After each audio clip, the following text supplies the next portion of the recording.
welcome back to another episode of Making a Difference in Mental Health. I'm your host, Dannielle Young. And I'm your co-host, Wendy Greer.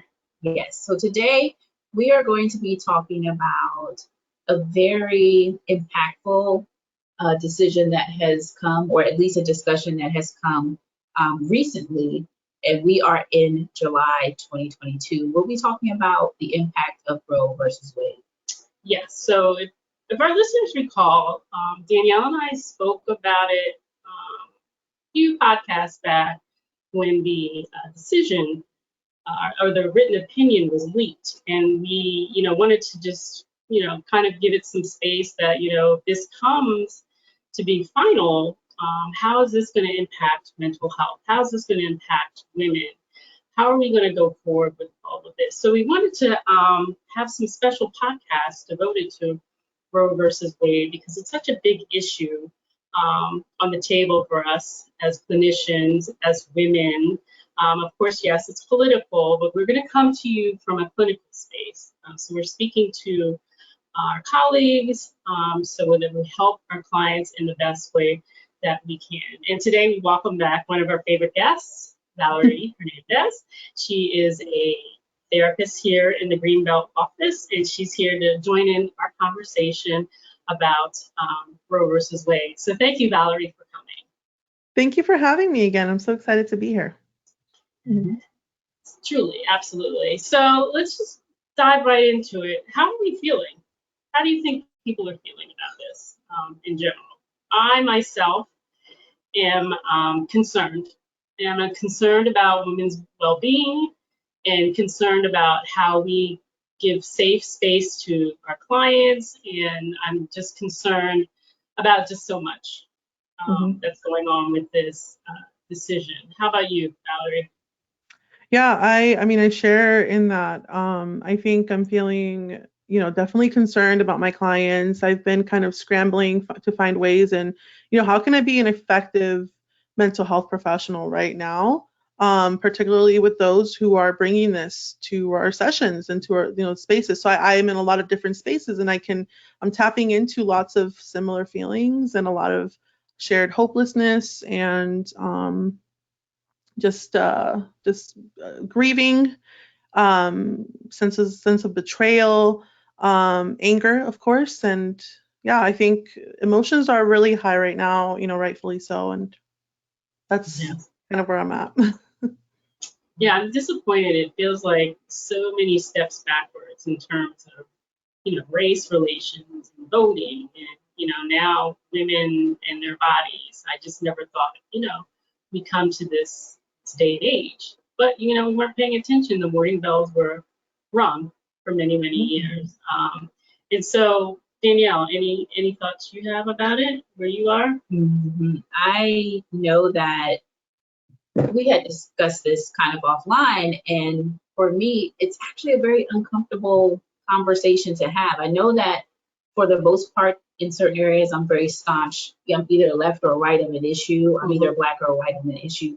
And for me, this actually really challenges, and maybe for some of our viewers as well, either the way that you were raised, maybe your religious point of view, Absolutely. maybe your political point of view, but I'm also a woman. Yes. And I also want to have charge over my own body.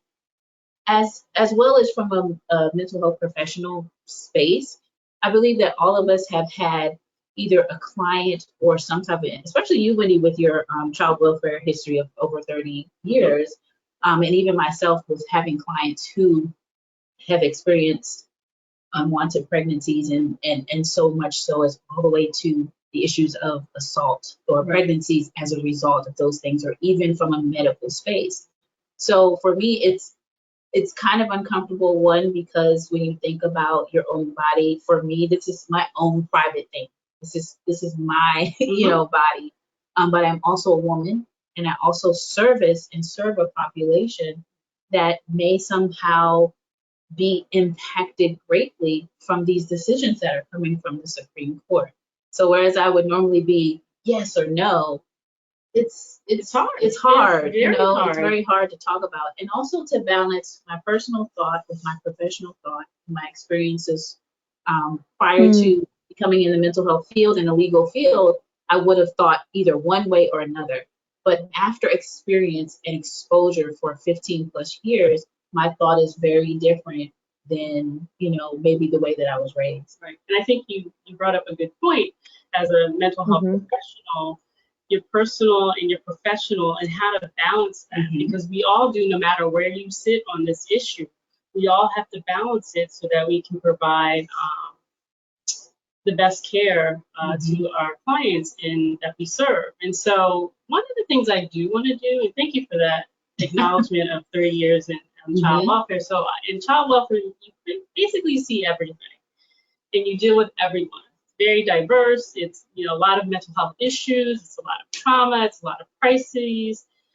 It's a lot of children, which is why I went into that space to work, because I love kids so much. And so, we were kind of chatting offline, and Valerie also worked literally in a clinic, and I worked with people who were can be impacted by this decision. But I want to kind of just dispel some myths first of all. Like, I just want to educate our listeners a little bit based on all of our collective experiences. So as I said, I came out of child welfare, and I think there's a lot of misunderstanding about the use of an abortion as a primary contraceptive means. And maybe back in the 70s, and I'm speaking to young people, but back in the 70s, I'm dating myself, maybe that's when it was looked upon like that, because people were promiscuous. It was the age of let's be free and peace and harmony. We're coming out of the civil rights movement, all of that. And maybe women at that time used it more like that. But I'm here to say, when I was working in the government, women were very, very conscious about their birth control and about children and having children. And the 90s, it seemed to blow up scientifically, where there were a lot more choices for women for contraceptive. And so it wasn't women using it as a means of birth control. I wanted to just point that out. Number two is there are a lot of medical reasons that women do have to go that route. And, Valerie, you worked in a clinic, and maybe you can shine some light on some of those medical issues that you see that, are really detrimental to a mom and to a baby, possibly. Absolutely. And it impacts not just, the person making the decision and it's like the family, the partner, and I think that's something that's definitely a misconception. Just to start off with what you're saying, medical reasons, the amount of people that I met that were making a decision that they did not want to make, because this is what was medically necessary at this point. And what that looks like, thinking back to my time working in that setting, I think, if only people knew what happened, between those four walls, well, many walls, but, it would be completely different. People would see the humanity in the people making these decisions. People make the decision for a lot of different reasons. In this podcast, we've talked about, and in general, mental health, highly relevant, a lot of systemic issues. People make the decision because they're already struggling to feed their, 2 or 3 kids or whoever they're taking care of, because they're caregivers for their aging parents and they're barely making ends meet. Because they're disabled, because they are in a interpersonal, they're affected by interpersonal violence, they're in domestic violence relationships, or because they got sexually abused or assaulted. There's so many reasons that people make the decision. And like you said, I think that there's definitely a misconception of like how people are taking care of their reproductive health. And if only people could see, right? Because I honestly, like in my heart of hearts, I want to believe that if people knew, if people could humanize the issue, they would reconsider, or at least they would be more empathetic towards those, right? Especially in our field, especially as mental health professionals, it would be a lot easier not to pass judgment, because we know, right, that people make human decisions, weighing out different things, that they're taking it seriously, and that at the end of the day, what solace they can take is, at least I have this choice, right? At least there is one. But absolutely, Wendy, I mean, I agree 100%. I think it's completely different when you see the impacts of it. Right. And, for my space with children, the most difficult types of cases I encountered were, young girls who were, 12, 11, Yes. 13, who were impregnated due to child sexual abuse. And I had some that, made determinations to, keep the baby. And I had others who would, just stare at us and what do I do? And of course, how we talked about earlier about, balancing your internal personal feelings about it versus your professional feelings. And, all that I could do as a, social worker, any of the people that I worked with was just support the child. But, in the back of my head, I'm just like, all this trauma. Let's really give that support to this person if that's the decision, whatever decision they choose. It's just more trauma on top of the trauma they already experienced by being, sexually abused. So, I got a little bit of experience and training in that space of really trying to balance it. Because in my heart of hearts, I want to jump in and say, this is what we need to do, but it's not for me to say as a clinician. It's for me to help guide and work through those issues. And that's why I think, even Valerie, your experience, when you say, if you only knew what happened, these personal, very personal decisions and experiences, I feel now are becoming like a public ruling or public, ridicule. And again, for me, this is a very private issue. And I'm sure that other people feel this is a private decision that I would like to make, whether it be because of medical issues or I believe we all have had experiences with clients who have become pregnant because of either an assault, whether it be by, it's hard to talk about, but whether it's rape or whether it's incest, these types of things. And those are private, decisions that are now potentially going to be made public, and you have to carry, essentially carries your assault, the result of the assault. Or women pitted against, do I save myself or save the baby?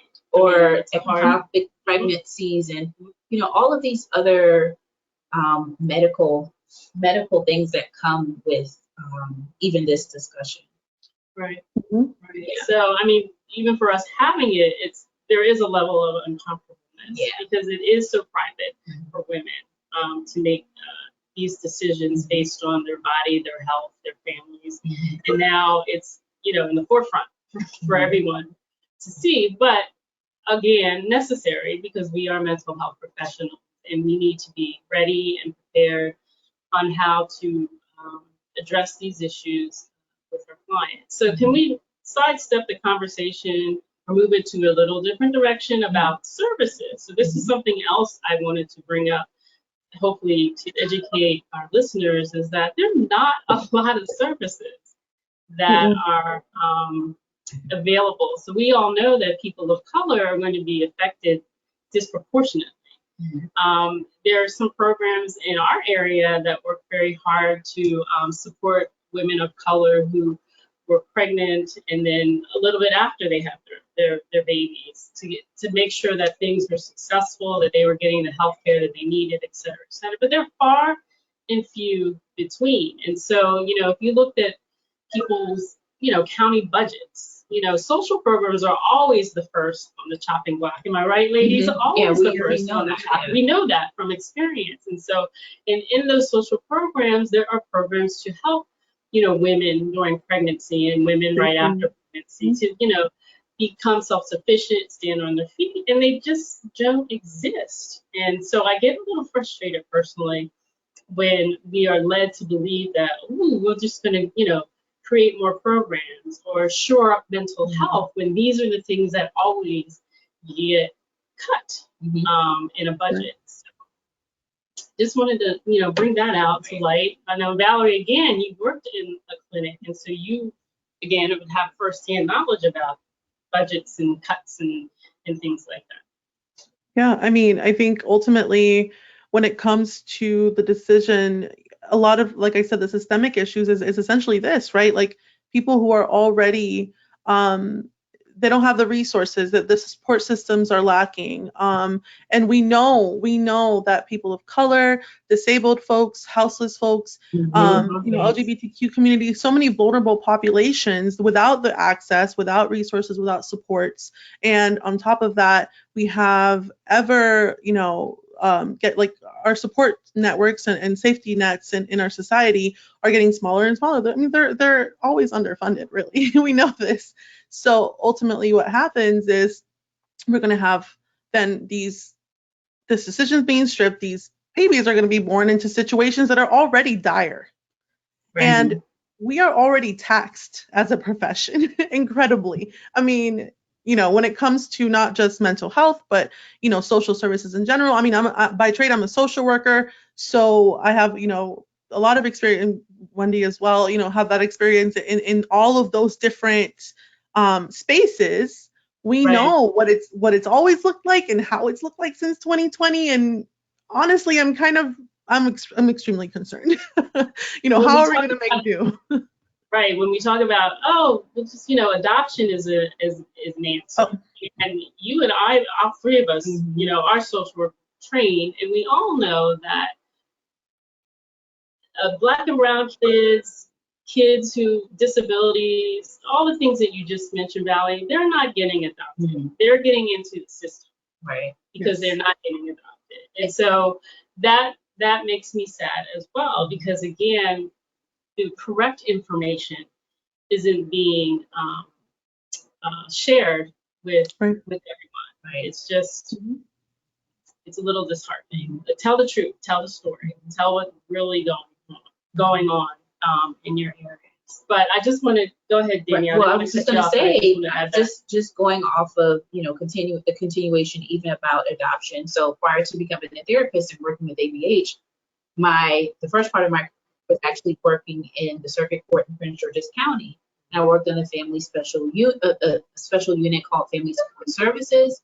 But also, we would see the different cases that would come up. Is this one up for adoption? Is that one up for adoption?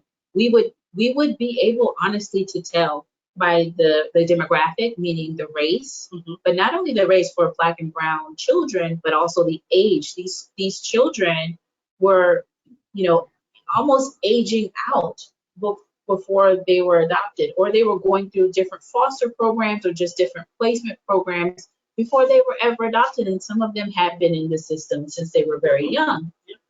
For whatever reason, we did see that the probability of a child of color adoption was much lower than the probability of a white child, or sometimes even an Asian child of Asian descent would be adopted. So, I mean, all of these factors are something that I feel like the discussions that are happening on the news and on TV right now, I just don't see the mental health professional or the clinician, or I don't see the consults on TV or during the news in the conversation. I don't see that in the conversation.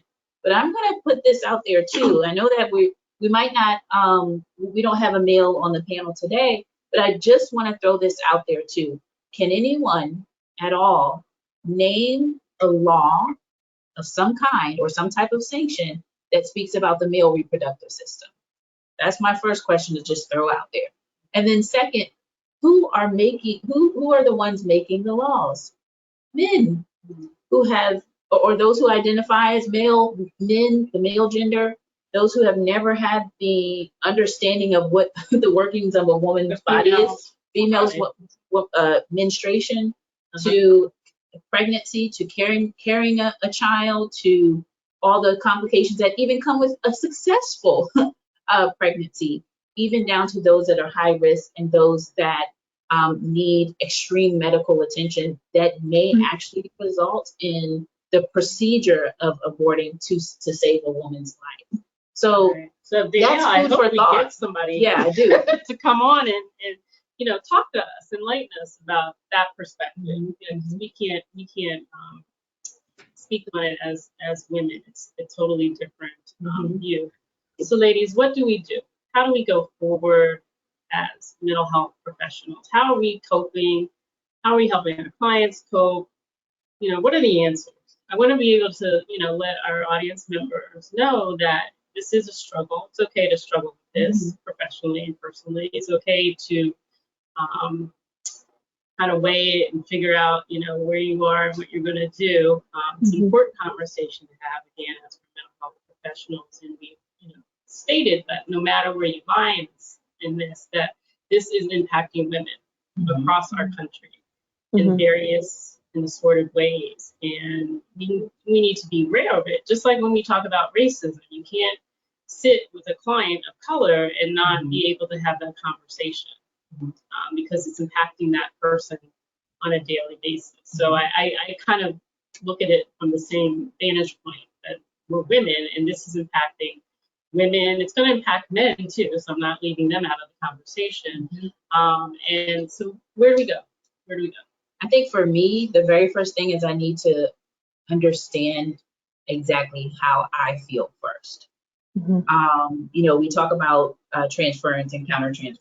And Exactly. if I'm sitting across from a client who is, right or left of the issue, I need to understand personally what I feel So first. can you elaborate on that, like countertransfer and transference for audience members who might not be aware? So one or the other, either you're impacted, you move, you think you're impacted, and the affect of it is something that your client says or believes or feels, and it affects you in a way that it actually may alter the session, or it may cause you to feel and act and provide services from a personal space versus a professional space, where you're kind of crossing that boundary of, well, this is my personal belief. I almost want to influence or I want to change, the client's mind based on my personal belief outside of your professional duty for service. So it affects neutrality. It's very Exactly, it affects neutrality. Or a client, if a client happens to impact you, then because of that impact, you act, you think, you feel, it impacts you to the point where it's impacting other people, or you're reacting off of the neutrality is just gone. Okay. So yes, that's a big topic for mental health professionals, the transference and countertransference issue. What else? Valerie? I agree, Danielle. I think that's definitely my first step as well. My second step has been really understanding like all of the feelings and experiences out there and just how this is impacting so many people. Again, I think maybe because of my own professional code of ethics and values, I'm very like service and social justice oriented. So I'm always seeking, how can I serve all of these communities that are being impacted that are out of my own direct experience? For example, one of the big things is understanding just how this is impacting, for example, the LGBTQ plus community, and what kinds of fear is out there, what kind of advocacy is needed out there. So of course, I take my work. It's kind of twofold. I mean, I'm in the like in sessions with my clients, and then I do my own professional work outside that's more advocacy oriented. That's my decision personally. That is how I cope to answer your question, Wendy. And to help my clients cope, always like Dannielle said, being aware of my own experience, my own beliefs, and just coming from a place of this is a client-centered space. This is my client is the one that leads this conversation, and I need to always keep at the forefront of my mind that I meet them where they are. And, we have different relationships with our clients, therapeutic relationships, we know them. And so I think ultimately it's about empowering them, keeping in mind as well, clinically speaking, what kinds of what probably from them is influencing how they're feeling right now, right? And being very mindful of those things and helping them explore, different factors. What are your support systems? How are you coping? How are you feeling? A lot of people are feeling really powerless. Okay, how can we motivational interviewing so big right now, how can we help you feel regain some kind of control as human beings, understanding that that is one of our needs. We need to know that we have some control over our lives and our environment. So Valerie, how can we do that? Can you Go just ahead. touch upon motivational interviewing? Or, we're using clinical jargon, so I want to make sure. Yes, I'm sorry. Comes natural to all of us, but I want to make sure our audience has a feel for what that is. Absolutely. It's just a modality I utilize a lot. And within the modality itself, that's very specific. There's also just something called the spirit of motivational interviewing, which is the way that I approach sessions, right? It's client led. And a lot of times it has to do with decision making. So where they are in the stages of change. That's really big for clients who are in the middle of making a decision or not quite knowing what to do. So it's more, instead of, again, a clinician telling a client what to do, it's more about exploring their own motivation to do those things. Exactly. And so gently, letting them guide, because they have the answer within. Our job is to help them connect the dots of And I'd like to interject with motivational interviewing. Just let me give you some facts. Let me give you some education. Let me give you tools to help you, client, make this decision that's best for you, because we are client-centered, and that's the basis of motivational interviewing. And one of the things that I always tell my clients is that I want you to be so educated through psychoeducation. I want you to be so educated on yourself, on your diagnoses, on your environment, on coping skills, on defense mechanisms. I want you to be so educated in that you begin to know yourself so well that you shift the path that you're on to a path of functionality for you. And in this conversation that we're having, as Valerie's already said, the client being client-centered and doing the motivational interviewing, I think that's how we can start, especially around this topic and around this subject. Right. That's where we can start. Because it's empowering, and I think that's the most important piece for me that I take away is, how do I empower someone in a difficult situation so that they feel like they can cope and they feel like they can through the space that they're in to a better space for themselves. So empowerment. So ladies, before we wrap up, I just want to thank you all for coming to the table and having this tough conversation. I hope that Dannielle and I are planning to have a few more conversations this month of July around Roe v. Wade. So, parting words, Valerie. What do you want to say? What's in your heart? I think at the end of the day, and this is specifically because we're talking about mental health professionals, how to support each other in supporting the populations we serve. And I think something that I always keep at the forefront of my mind is, like, what are my guiding values? Why am I doing this work? My, authenticity, connection, empathy, service. That's what guides me. And I think as long as we can keep those things in mind, and we operate from that space, and I can show up authentically, and I can keep my code of ethics in mind and remember what I'm there to do, I truly, truly feel like we can navigate these spaces powerfully, and really effectively. And I believe in all of us. And it's a hard time. It's a hard time in general, but it's a hard time to be a therapist right now, a mental health professional. And I think that this space right here in and of itself is incredibly empowering. I love it. So thank you for having me. Beautiful words. Yes, it is a very challenging time for all of us, but yes, to stay authentic, to remember our values as social workers and clinicians, that client-centered advocacy, supporting the client, teaching, psychoeducation, as Dannielle said, all those great little skills we learned in our toolkit. We're like throwing them all out every day because it's so much to do. So I'm super happy about that. Anything else, Dannielle? I think that Valerie covered it so beautifully. The only thing that I would add is just remember the oaths we take and the ethics we have as people who provide service.